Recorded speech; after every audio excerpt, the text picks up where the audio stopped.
دنیا کائنات کا کوئی بھی مسئلہ مشکل ترین ہو، اس کی مشکل کی میم ہی مشکل ہے، شکل نکلی آتی ہے، کوئی نہ کوئی اتار دے دو میم۔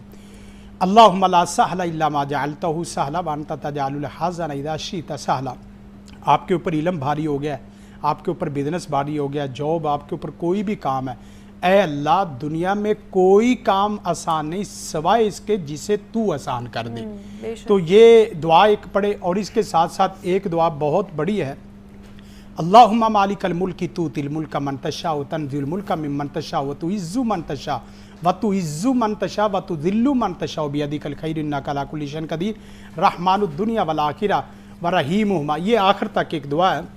لاکھوں روپے قرضہ بھی ہو نا، کروڑوں روپے قرضہ بھی اترتا ہے، بزنس بھی بڑھتا ہے، ترقی بھی ہوتی ہے، پروگرس بھی ہوتی ہے۔ یہ دعا بہت زبردست ہے۔ اور میں یہاں شاہ صاحب کی اجازت سے وہ جو بزرگ نے بات کی ہے نا، ایک وظیفہ میں اللہ سے ڈر کے کہتا ہوں، آپ ایک اپنے اوپر سیکیورٹی کا وظیفہ کریں اور ایک دو نیتیں اور کریں۔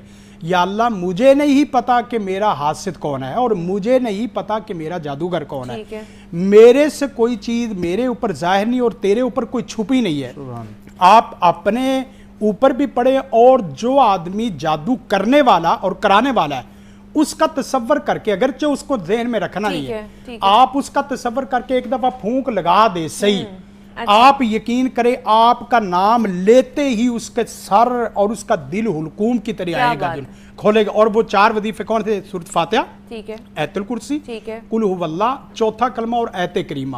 یہ پڑھنے سے دنیا کائنات کے جادوگر کے ایک ایک تسبیح کر لے، ایک تسبیح روز کر لے، ہر نماز کے بعد نہیں، صبح کر لے اور عصر کے بعد یہ کر لے، اور جادوگر کے ڈیرے کے اوپر ڈیرا لگا لے، کہے کہ تو اگر جادو کر سکتا تو مجھے کر کے دکھا۔ میرے پاس بھی اس کا توڑ ہے۔